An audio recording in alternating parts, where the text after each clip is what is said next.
I got into this from being a very sick individual.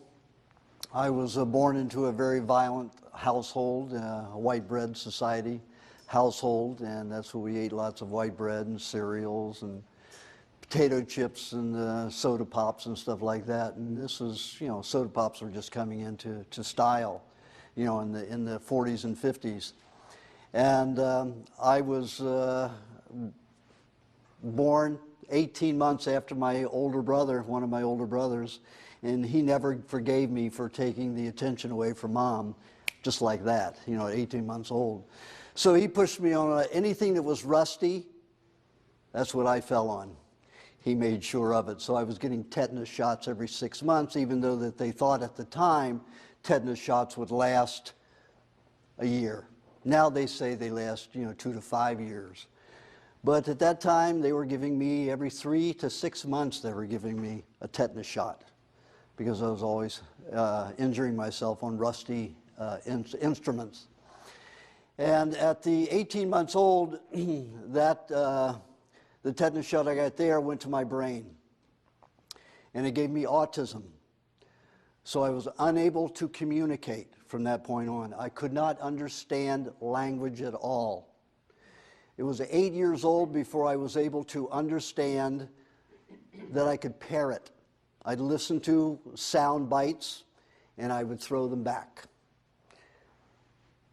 I would hear a sound, a sound or a phrase that sounded similar to something I'd heard, and I'd repeat something. So I was throwing back inane phrases, absurd, incongruous phrases to questions that were asked to me or statements that were given to me because I wanted to blend in, I wanted to be normal. But it was going to be impossible because I couldn't understand what I was saying.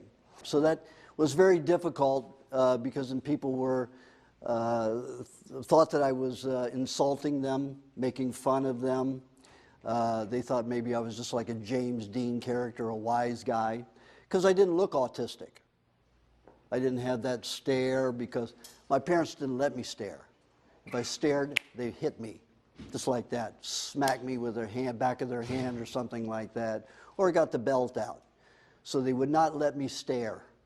My mother was a nurse, my father was a scientist and an inventor, so he was not about to have an idiot in the family, but they did, and there was no way around it. So that's how I lived. In schools the same way. I was raised in a Catholic grade school and high school, and they were pretty rough.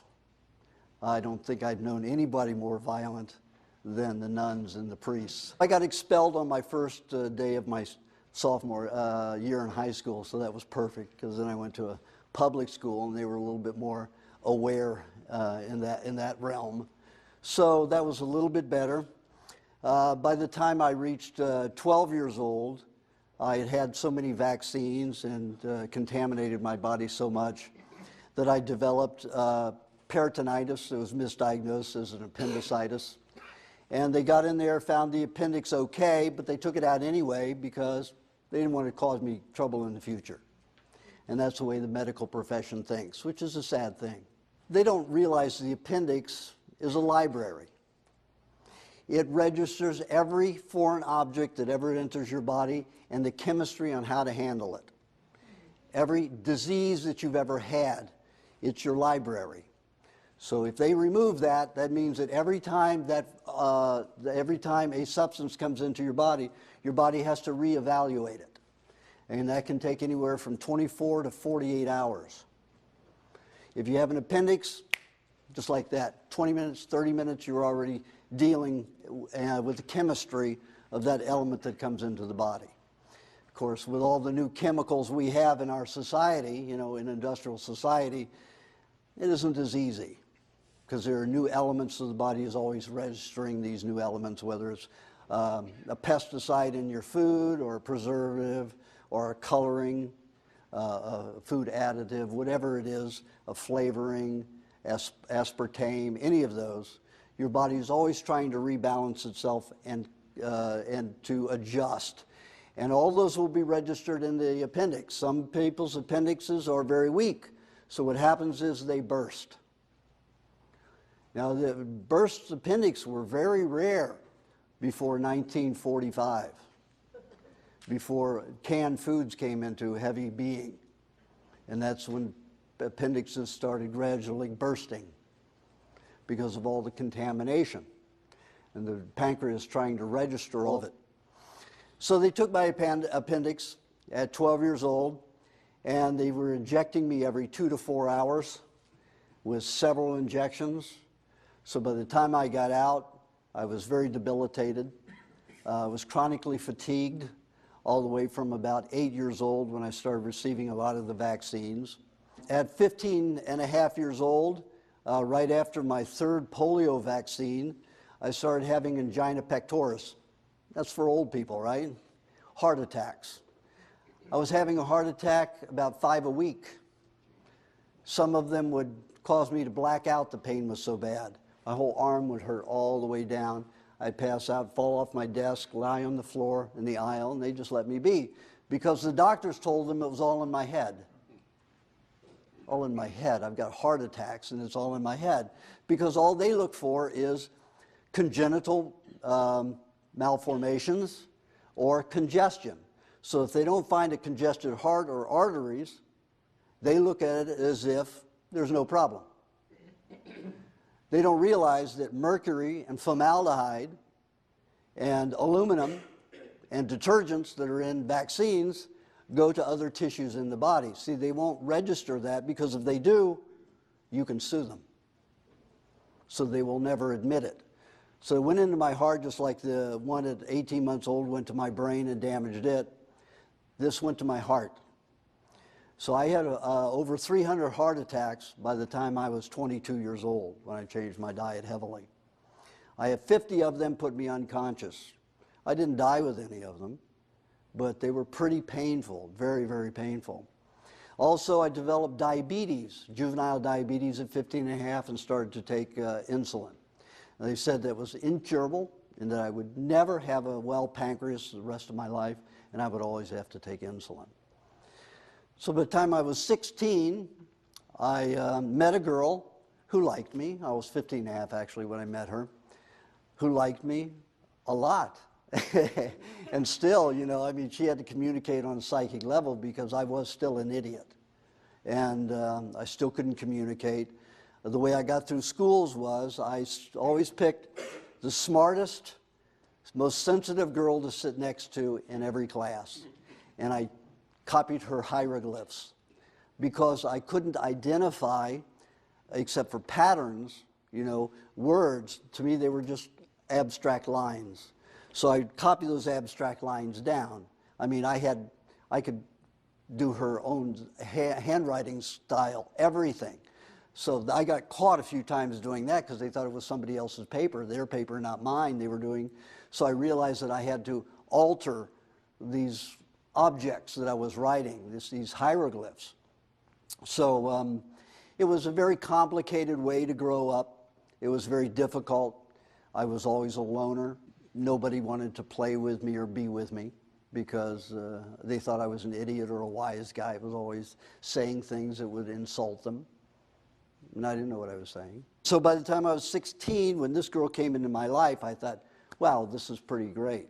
This is incredible. So we got married.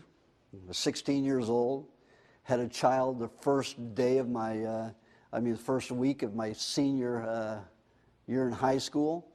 And then I had to work and take care of a baby and, you know, live life that way. So my wife and I didn't have any communication because she was at work.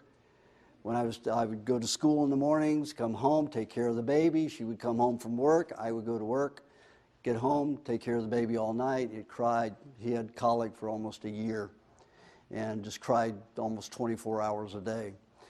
So it was very difficult. I became an alcoholic. I started smoking when I was about 8 years old. I was smoking about 2 packs of Lucky Strike non-filter at that time. And let me tell you, I loved it. If smoking weren't bad for me, I would still be smoking because I loved smoking. My mother used to hate it because I would, you know, till that whole end of that was flaming hot. And she'd say, "Stop that, you look like a fiend." I said, Mom, you look like a fiend when you do that. Yeah, so, of course, I didn't know what that meant. I just knew she didn't like me doing that, but who cared, you know, so I continued smoking and I was drinking. The fatigue was very, very bad, so I had to drink 11 cups of coffee a day and smoke cigarettes to get me through the day. And then to relax at night, I had to have at least a fifth of some kind of hard liquor. Bourbon, then I went to gin, and you say drinking gin's a sin. And it was just destroying my body. So, you know, the marriage didn't work out, of course. I was an idiot. I mimicked the males in my family, and I have 4 brothers, and they were all chauvinist pigs. And so I was a chauvinist pig, too. So I mistreated my wife. I mean, I didn't beat her or anything, but I certainly mistreated her, ignored her, and, you know, if I didn't get my way, you know, I did my tantrums as I saw my father do. So that's the way to destroy a marriage. So, of course, I destroyed the marriage and went off to California, to the promised land. And it was better, it was warmer, you know, because in Cincinnati, Ohio, where I was at that time, you know, the temperature would just make me very fatigued. My father would turn off the heat at night completely, and wake up in the morning, it'd be probably 30 degrees in the house. And I would head right for the heater, the wall heater, just to get warm enough to heat my clothes up so I could put them on and then get up and go. So moving out to California was a nice thing for me. Of course, I continued, you know, the same old stuff, drinking and smoking and drinking my coffee and alcohol. I had a talent like all autistic children. I think probably most autistic children.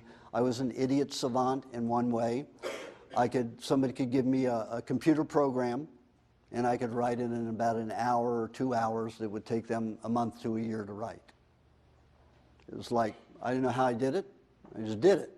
In school, it was the same way with math. They'd give me a problem, had the answer just like that. So they always thought, the only place I didn't cheat, they always caught me for cheating because I, you know, didn't put the resolution down. You know, if it were a, you know, a division problem, I didn't put it down, you know, the way you do and structure it all out. I just put down the answer, and it was always right. So my mother put me in a technical school that had just opened for computer programming. And she took me there just to see if anything could happen. And it was interesting because they didn't give the normal test. There was nothing about comprehension with language. It was all math and geometry and physics. So I got excellent grades in it. Everything was just perfect. So the professors there realized that I had a autistic problem, and they were going to use me.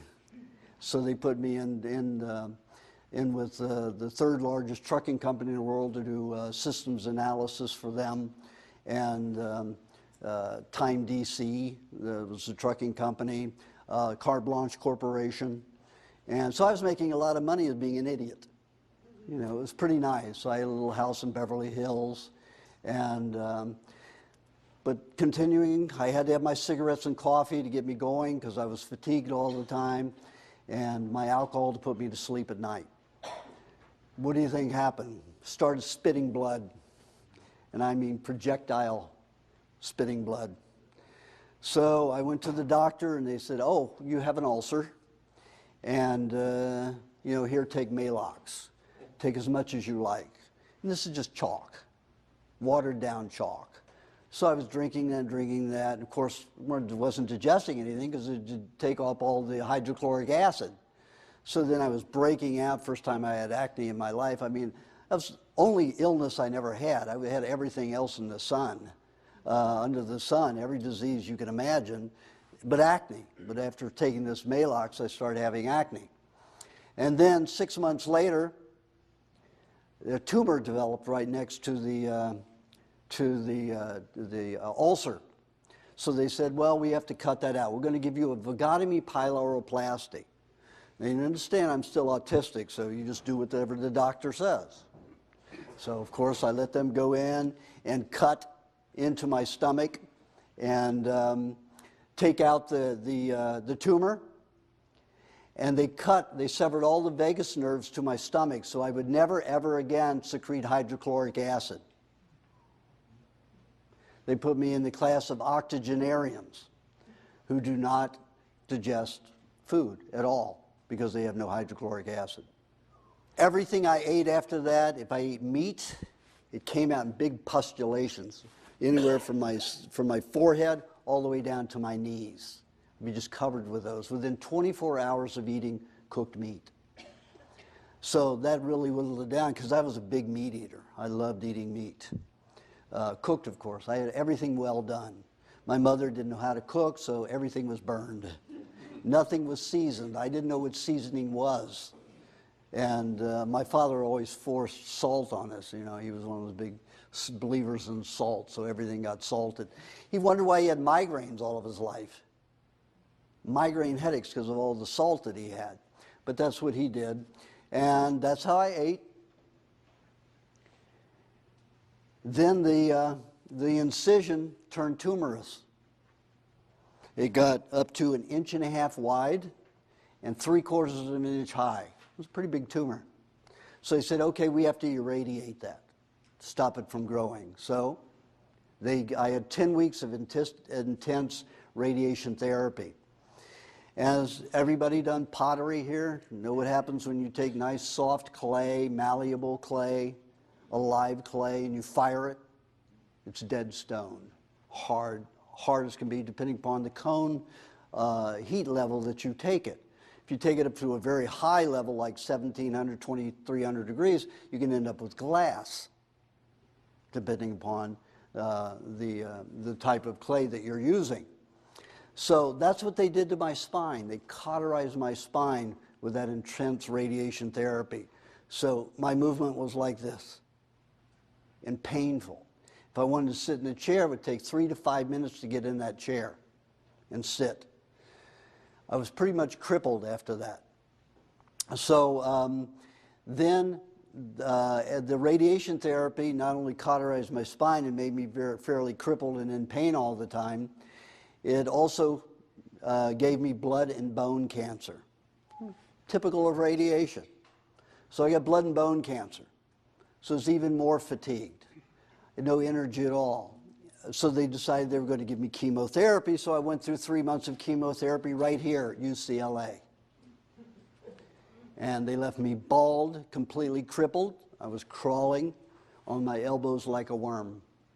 Lived for almost 2.5 years that way, crawling on the floor like a worm. It would take me 30 minutes to go from my living room to the kitchen, which was about from here back to the end of the rows there.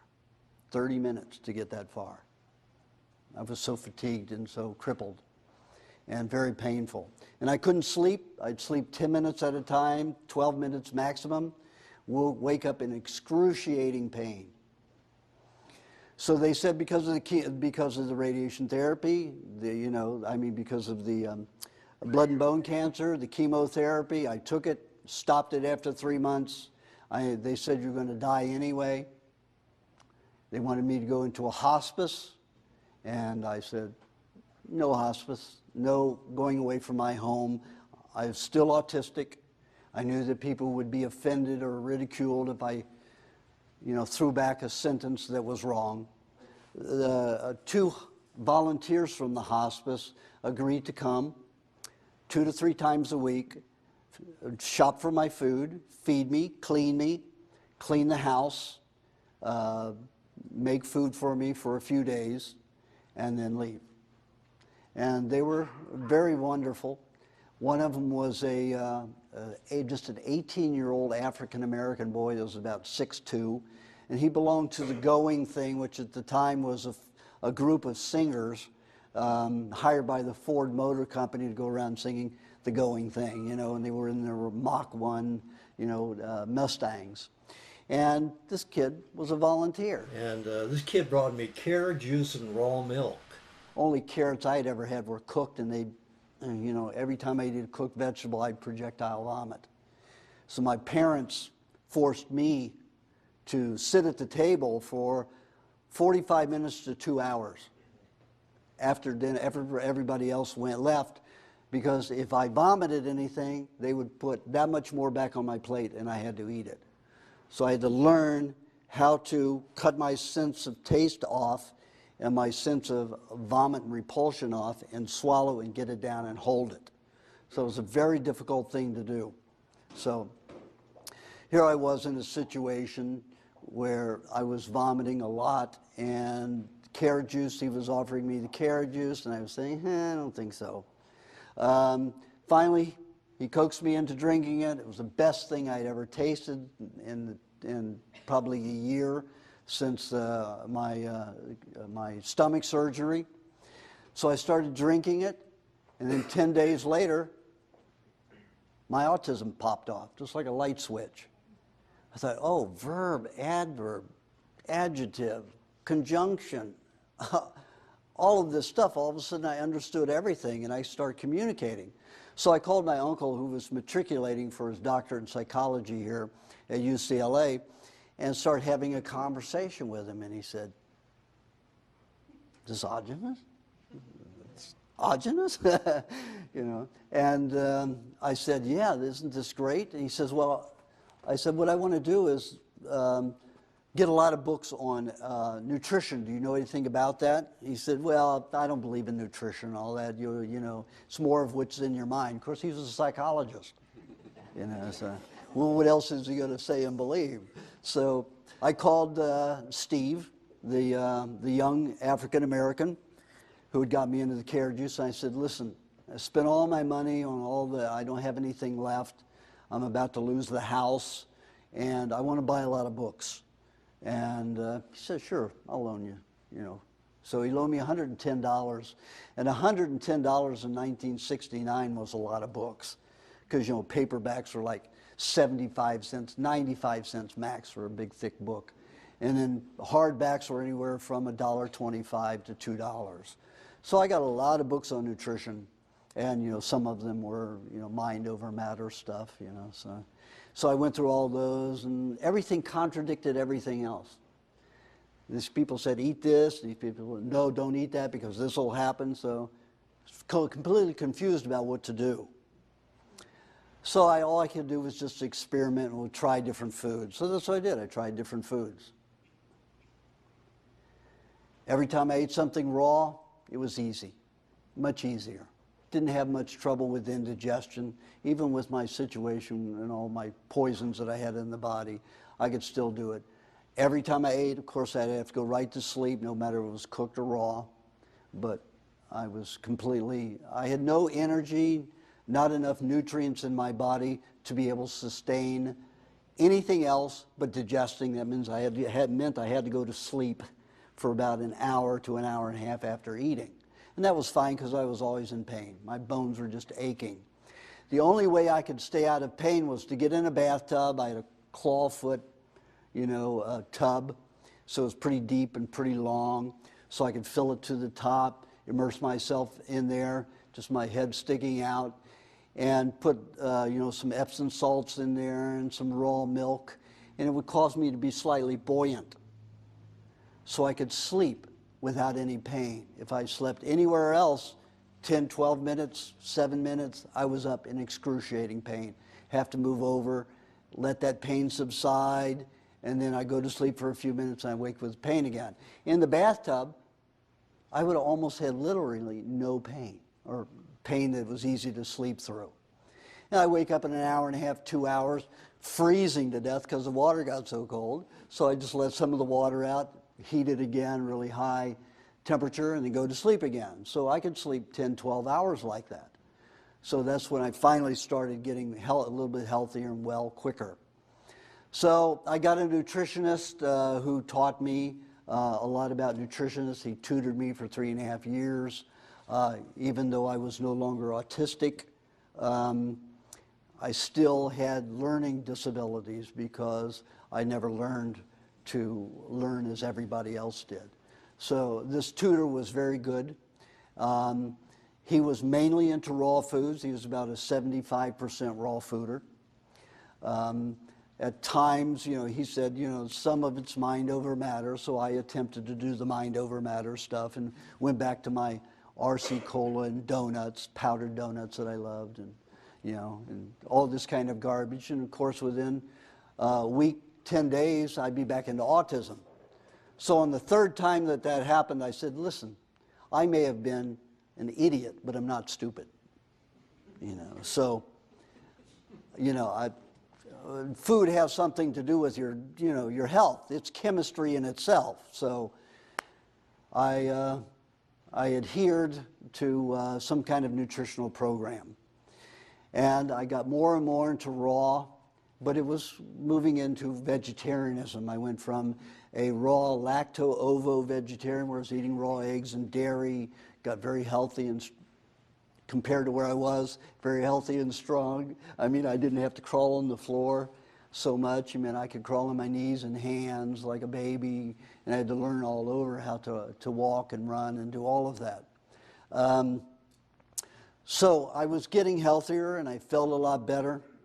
And then when I hit 27 years old, I thought, I'm not going to learn what I need to learn to recover from where I've been, from all the medical therapy, because that did the most damage. I thought, I'm going to have to go out and live out in the wild. I'm going to find tribes to live with. I'm going to live with animals and see what it is that makes all of them healthy and they don't have disease in the wild. So unless man encroaches upon their territory, pollutes it in some way, or robs them of their food. So I went on a bicycle with 4 saddlebags of biochemistry, physiology, anatomy, all these books, and my little dog on the back, little Lhasa Hungarian Puli, and she traveled with me. So we bicycled all over the place. She ran off with the coyotes one night. Actually went to live with the coyotes. She was a raw fooder, so she had no trouble. And if she was a female, so they didn't kill her. She went with them. And this was while we were in Yuma.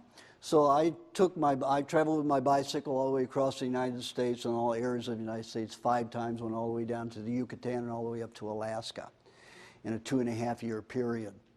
Sometimes I was pretty fatigued, so I'd throw my bicycle on a freight car, bungee cord it to the freight car, and just hang my hammock along the open doors, and just watch the scenery go by. Sometimes some border patrol, if I was going down into Mexico or getting next to the Mexican border, the border patrol or the railroad dicks, they called them, were there. And at that time, I was bearded, long-haired, and I wore robes, I knew that if I were a hippie, that if I wore robes, they would at least have a religious feeling and they wouldn't hurt me so badly, especially in Mexico. So, they jump up on the freight car and see me dressed like that, look at their gun and look at me and, like some vision with a bicycle and a hammock in this freight car, and say, stay out of sight. And they leave me alone. But I watched them beat and roll people pretty badly, put them in the hospital. So they were pretty good to me. And I slept in graveyards most of the time. Nobody bothers you in a graveyard, especially when you look like JC. So, so that's mostly where I spent my nights sleeping. Not even the police would bother me there. So I traveled like that, and I lived with the Yaqui Indians in northern Mexico, with the Mayan Indians in the Yucatan, the Sioux in the Dakotas, and the Inuit in Alaska. And all of them told me, the only way you're going to get well is to eat raw meat. Remember what happened to me when I eat raw meat? Pustulations all over the place, head to toe. Big, gooey, ugly pustulations. So there was no way I was going to eat meat. I just couldn't cross that line with meat. Raw, everything else raw, yes, that worked. Meat, no. I just had a wall there. It was not going to happen. I was not going to eat raw meat. So after 2.5 years, I was with the Eskimos. At the end of that 2.5 years, it was in early September. And they have a little celebration every year about that time. And they dug the stuff out of the ground, and they unwrapped it. It was in these hides, and they unwrapped it. And there was this green, black, and and purple and red and all these molds that were all over this stuff. So I thought it was some kind of an herbal mixture and was breaking down like you see molding leaves, you know, in a compost pile. And they said, no, it was raw meat. And I said, no, raw meat gets worms and it disappears. You know, that's what happens to raw meat, or it turns into jerky. I had no idea what happened to meat, you know, that you could get it to mold, it would break down. Of course, gangrene is a mold, but I didn't realize that. Even in all the stuff that I read, I just never put those two together. So they got me to eat a piece of this. They said it was a medicine and it would help me. So I had about a golf ball size amount of this stuff. Now it was really nasty. They first dug it out about 5 days before this celebration, and it didn't stink a half-mile downwind, so they reburied it. I mean, the odor was so bad that I almost projectile vomited when I got within 5 feet of the smell. It was that bad. So, you know, they had to get some cotton balls with musk oil, stuff it up my nose so I could get near it to eat it. Because I saw the children smelled it and they were jumping up and down, happy as like it was cotton candy or something, you know. And the adults were all smiling and happy, you know, and I'm saying, oh my God, this, I mean, beer was hard enough for me to take, you know, to get used to acquire a taste for this. I don't think I'll ever acquire a taste for this. But an unusual thing happened. When I had it, it calmed my blood and bone cancer was coming back pretty heavily because I had stopped eating raw dairy and raw eggs for about almost 4 years at this point. So I was breaking down again, slowly, gradually, all that I had built up and resurrected. So I thought, you know, I'm going to die. I haven't found the answers. But when I ate that stuff, that night, instead of waiting 2 hours the next morning for the sun to beat on my sleeping bag before I could move without pain, I actually had to heat my sleeping bag and me up in it to get up to a certain temperature before I could move without too much pain, bearable pain. It was only 45 minutes after I had that little golf ball size of this rotten meat that I still didn't know was meat, this moldy, stinky, foul stuff. So I said, So I went back, kept pestering for this herbal formula. They said, no, it's raw meat. It's just aged raw meat, you know. So I didn't believe them. Still didn't know the meat had that, would do that when it was buried like that. So I decided to go back, you know, to die. I was going to fast myself to death in a California desert where it was warm. So I was too weak at that point and too sore. So I hopped on a freight train, bungee corded my bike to the side, and took a trip all the way from Alaska. Different trains, of course, I had to hop. Sometimes I bicycled, and sometimes I hitchhiked. And all the way down to California, just below Palm Springs. And I picked an old Indian burial ground to die in. So I started fasting myself to death, and then these coyotes would come down every night, wake me up at midnight. They had a thing about midnight. So they would wake me up, and they sound like a bunch of crazy people, howling and screaming, and wake me up, and they'd play this game, and I realized finally the game was, I had to get a sense of where they were. So it took about almost 2 weeks. So then they hunted and brought me a jackrabbit. Jackrabbit was about a year old, so it was about 7.5 pounds. The ears were about this high. So now, you know, I hadn't eaten meat in 6.5 years at this point. And they're offering me this rabbit. And they've got it ripped open here, and it's bleeding and warm all over my feet. And I thought, well, one of the reasons I became a diehard evangelistic vegetarian was because I didn't want to hurt animals. So here the Easter bunny was on my feet, bleeding, warm. So I had all this compassion and anxiety. Here I was a vegetarian, and here I was thinking about eating this. All of a sudden, this whole sound bite came back of when my uncle was telling my brothers and cousins when they were going hunting, they were going rabbit hunting, that if they caught a wild rabbit, they shot a wild rabbit, They had to cook it thoroughly till it was well done and burned, because they have microorganisms in them that will take over in their intestines, be extremely painful for 48 hours, and will kill you. So that played back, and I understood it, every word of it. I thought, oh, the coyotes want me to help me die quickly. So they know that they'd become my friends, and if I fast to death, it could be 45, 60 days before I die, and it's going to be miserable. I was already at 2 weeks, and it was pretty miserable.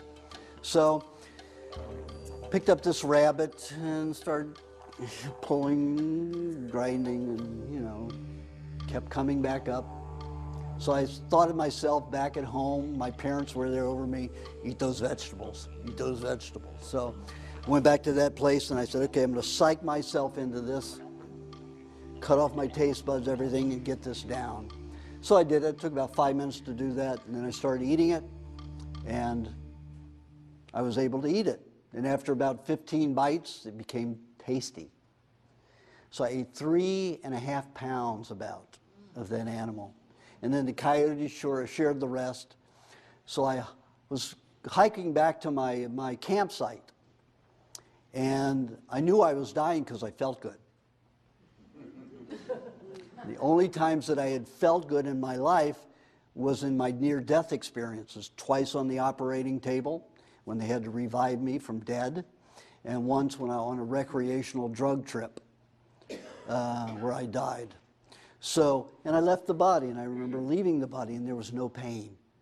And that's what I felt when I was walking back to my campsite after eating this rabbit. So I knew I knew I was dying.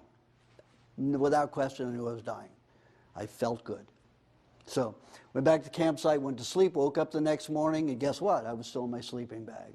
There was no white light, there was no tunnel, no nothing. I was still in the body.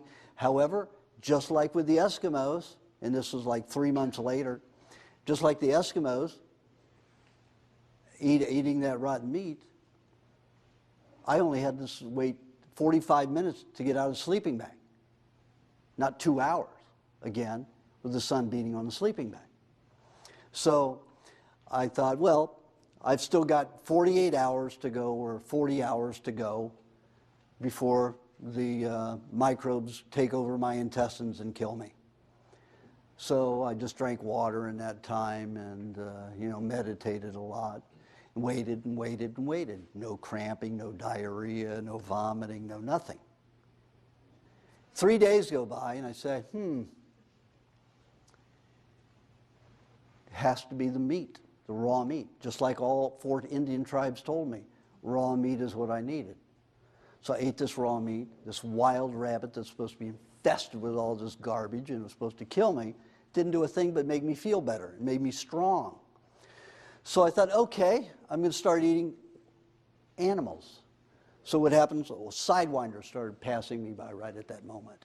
So, and I'd seen Indians, you know, I'd seen the Indians just walk up and put their foot on the head, pick it up in front of the rattler, spin it around, snap the head off.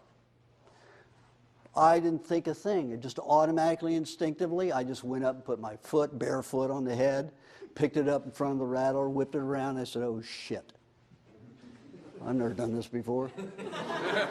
What if he bites me? You know, so I started getting more paranoid, spinning this thing around. My arms started getting sore and sore, so I thought, okay, he's going to get me or I'm going to get him. Snapped, the head came right off. Peeled it back and ate it. Does not taste like chicken. Raw, it tastes like fish. Lots of bones. Tremendous amount of bones. So I started eating, I started trapping chipmunks and birds and eating eggs, and it's not enough food in the desert. I mean, I ate tarantulas. You know, I'd pop and the scorpions, I'd pop the poison sac off and eat them, because I knew I had lived with a girl who was from Peru, and she ate insects and stuff all the time. So I started eating all that stuff, but there just wasn't enough food. So I went down and made deals with all the surrounding farmers for dairy. I'd milk their cows or their goats and shovel manure for them. I'd do anything in exchange for all this food. So in 2.5 months, I gained about 50 pounds. And I looked like a scaled down Arnold Schwarzenegger. So I went back to Los Angeles to spread the word. raw meat, raw meat. And they said, are you out of your mind? You're going to get a brain fluke. A parasite's going to eat your brain up and you'll be an idiot. I said, I've been there and done that. This makes me feel good. This is the only thing that really is making me feel strong and not fatigued all the time. So I'm going to continue eating it. So for years, about 2.5 years, I ate it about 3 days a week, one time a day, 3 days a week. And I continued eating this meat, whatever it was. I ate raw chicken, raw fish, even lobsters. I just suck them out, raw, and beef, goat, whatever I could get, lamb. But just 3 days a week, one time a day. And I ate a poison mushroom, and it put me just back. They gave me blood cancer 3 times worse than I had had before. So then after that, shortly after, about a year after that, I started eating meat twice a day. Now then I started thinking, oh, I'm really weak, I'm really debilitated. What if this meat gives me parasites? They're going to go in my brain, I'll have autism, and I'll be sick at the same time. All this paranoia came on me. Being sick does that. So I went 13 years eating meat, raw meat of all sorts, even pinworm-infested meat. One time I had gotten a piece of salmon. I'd gone off of a fast and I was so hungry, and it was Sunday morning, and nothing was open. Nothing was open. So I was just starving, famished. I was getting a headache. It was so bad. So I went into a garbage can behind a fish market, and sure enough, they had fish in there. So I was eating it away, and when I got home with the rest of it, I opened it, and all these pinworms were just undulating everywhere. Just white and long, all through this thing. So I must have eaten a couple thousand, in that part that I eat. And then because it didn't bother me, I eat the rest of it because I was still hungry before anything opened.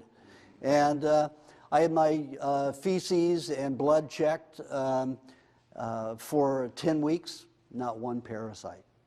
Not one parasite lived in my body. So after 13 years of eating raw meat and never getting a fluke or a parasite from it, I realized that the medical profession was again full of it. So I decided to go see these tests, these experiments they had done at the universities. So of course I was here in LA, started off at UCLA, went to Duke, Yale, Harvard, and Stanford. Not one of them had done any test to prove that animals got parasites from raw meat. It was all an imagination. It was all hypothesis that stretched into this law that was written in stone. And it had no scientific backing whatsoever. So here I went 13 years, 9 of those 13 years worrying about whether I was going to get a brain fluke or something. Never happened. So it was all bull. So anything the medical profession tells you, forget it. When it comes to diet, health, they know absolutely nothing. Nothing at all. They know disease and drugs, chemicals. That's what they're taught. And it's not the doctor's fault. The pharmaceutical industry took over the medical profession when Rockefeller and Carnegie started funding all of this research to find chemicals from the foods that did things, to isolate those ingredients that were active, and to sell them as drugs. That is when the pharmaceutical industry took over the medical profession. And do you know that all the procedure manuals are written by the pharmaceutical industries? Want to know about health? Do not go to a doctor. Eat right.